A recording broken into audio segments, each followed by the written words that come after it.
Malaysia itu rakyatnya itu berpendapatan jauh lebih di atas kita secara umum ya. Artinya mulai dari paling bawah sampai di atas. Tapi biaya hidup mereka itu hanya 1/2 atau 1/3 dari kita. UMR Malaysia ternyata lebih tinggi dari Indonesia. Namun biaya hidup di sana juga lebih murah loh. Sampai narasumber ini ngomong kalau ada yang salah dengan negara kita. Jadi beberapa waktu lalu ada seorang tokoh yang diundang di sebuah pembicaraan dan beliau mengatakan bahwa UMR Malaysia itu lebih tinggi loh daripada Indonesia, tapi biaya hidup di sana lebih murah. Beliau memberikan sebuah contoh yang sangat simpel sekali. Misalnya warga Malaysia ingin berkendara menggunakan tol dengan jarak 480 km. Nah, ternyata harga untuk menempuh perjalanan itu adalah Rp170.000. Wow. Sedangkan kata bapak ini, kalau di Indonesia nih ingin berkendara dari Jakarta ke Semarang itu bisa tembus Rp500.000 loh, padahal jaraknya lebih pendek. Ada lagi contoh yang sangat mencengangkan. Di Malaysia harga BBM RON 95. Sekali lagi RON 95 teman-teman. Ini benar-benar RON 95 ya, bukan yang dioplos-oplos. Itu harganya adalah Rp7.000 per liter. Gila. Indonesia. Ini yang menyebabkan adanya ketimpangan yang luar biasa. Bayangkan saja dengan UMR yang lebih tinggi daripada Indonesia, warga Malaysia bisa hidup lebih hemat dibandingkan orang Indonesia. Otomatis orang-orang di sana pasti sejahtera dong, karena hidup mereka tercukupi. Sampai tokoh ini mengatakan ada yang salah dengan negara kita. Sebelum kita ngebahas lebih jauh, di sini gue mau ngasih tahu dulu UMR itu apa. UMR adalah upah minimum regional atau kayak upah yang harus diberikan perusahaan kepada pekerja di sebuah wilayah. Jakarta, Bandung, Bekasi, Aceh itu beda UMR-nya. Dan yang paling tinggi UMR di Indonesia itu adalah Kota Bekasi sebanyak 5.600.000. Dan ini di daerah aku nih, UMR Kabupaten Tasik atau kota nih, Kabupaten 2.600.000,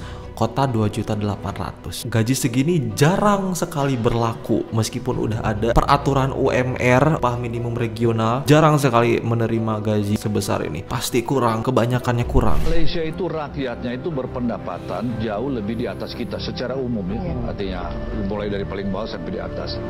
Tapi biaya hidup mereka itu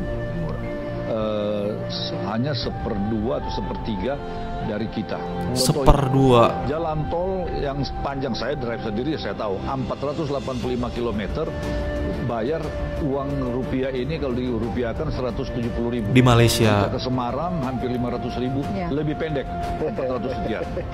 Namanya BBM, dia juga impor. BBM di sana RON 95 dan yang benar. Dan yang bener gak dioplos. Itu 7.000 sekian. Kita RON 92. 190 ya. Makan murah, pendidikan, pengobatan. Artinya ada yang tidak fair. Jadi selama ini pengelolaan ekonomi kita ini sesuatu yang tidak benar. Ada kesenjangan kan? Biaya hidup Indonesia dan Malaysia gak terlalu beda jauh. Bahkan katanya tadi cuma 1/2 atau 1/3 dari biaya hidup di Indonesia. Lebih murah di Malaysia. Tapi pendapatan mereka lebih tinggi. Gimana gak makmur? Gimana gak sejahtera rakyatnya? Tadi bensin ya RON 95. RON 95 itu di kita sama dengan Pertamax Turbo guys. Nah ini RON 95 nih. Harga BBM RON 95 di Jakarta saat ini 22 April 2025 adalah sekitar 13.000. Sementara di Malaysia tadi berapa? 7.000. Udah beda berapa? 6.000 rupiah. Itu dari BBM aja guys, per liter. Kalian bisa bayangin kita tuh bener-bener ada kesenjangan yang sangat signifikan banget. Selain itu di kita juga di Indonesia mencari kerja itu susah banget. Mungkin kan udah bosen banget gue ngomongin ini, tapi bener-bener kayak susah banget, banyak banget persyaratannya. Harus punya orang dalam, harus ganteng, harus tinggi, harus putih. You know, kalian gak percaya? Lihat video ini. Wow, inilah perbedaan poster lowongan kerja antara Indonesia dan Malaysia. Dan perbedaannya sangat mencolok, yang membuat banyak netizen sadar bahwa banyak persyaratan yang tidak perlu yang dicantumkan dalam lowongan kerja di Indonesia. Yap, baru-baru ini lagi viral terkait dengan perbedaan antara lowongan pekerjaan di Indonesia dan di Malaysia. Padahal sama-sama satu brand, yaitu Mixway. Jika kita lihat lowongan pekerjaan di Malaysia, mereka membuatnya dengan sangat simpel. Uniknya, di setiap lowongan kerja di Malaysia, mereka langsung mencantumkan gaji, mencantumkan jam kerja, bahkan mencantumkan jenis pekerjaan, serta lokasi. Sedangkan jika dibandingkan dengan Indonesia, lowongan kerjanya terlihat sangat ribet. Pria minimal 170 cm, wanita minimal 160 cm, maksimal 25 tahun, berpenampilan menarik, bekerja di bawah tekanan, dan masih banyak lagi.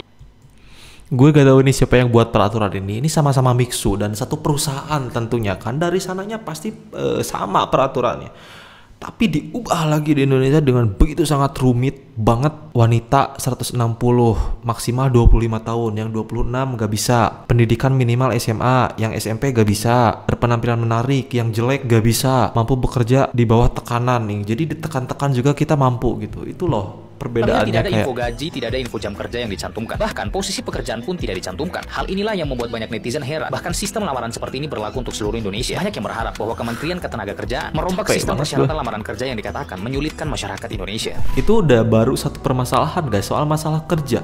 Belum lagi di kita itu setiap tahun kita harus bayar pajak kendaraan yang itu menurut gue gak murah banget guys. Kayak setiap 5 tahun kita harus perbarui, setiap 1 tahun kita bayar pajak kendaraan dengan penghasilan 1.500.000 contohnya, dan itu udah termasuk gede. Kita harus menyisihkan beberapa uang kita untuk memenuhi kebutuhan negara kayak bayar pajak. Kalau enggak ya motor kita udah gak bisa berlaku lagi karena itu udah jadi kewajiban gitu. Untuk perbandingannya nih gue ada satu video lagi nih, kita lihat. Udah lihat meme ini belum?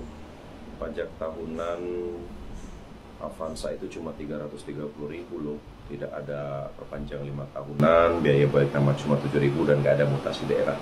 Tapi itu di Malaysia. Kalau di negeri Konoha, pajak tahunannya 4 juta, 5 tahun wajib perpanjang, biaya balik namanya lumayan. Saya udah pernah bilang ya, bahwa pajak itu dalam Islam hukumnya haram, nggak boleh. Tapi kalau ngelihat begini, kita bukan bicara haramnya, kita bicara bagaimana memang negara kita ini salah urus, masih mau pakai sistem kapitalis, demokrasi, NKRI harga mati, Pancasila. Tapi aku gak menyalahkan itu ya, Pancasila itu tuh memang simbol negara kita guys. Cuman ini kesenjangannya beda banget nih. Pajak tahunan Avanza, sama-sama Avanza nih 1,5 L, cuman 330 ini per tahun. Tidak ada perpanjangan 5 tahun, biaya balik nama 7.000 rupiah. Sumpah, balik nama misalkan nih gue beli kendaraan terus gue jual lagi dan yang beli tuh pengen balik nama dengan nama dia, 7.000, sumpah 7.000. Kayak sumpah kah? Dan gak ada mutasi daerah.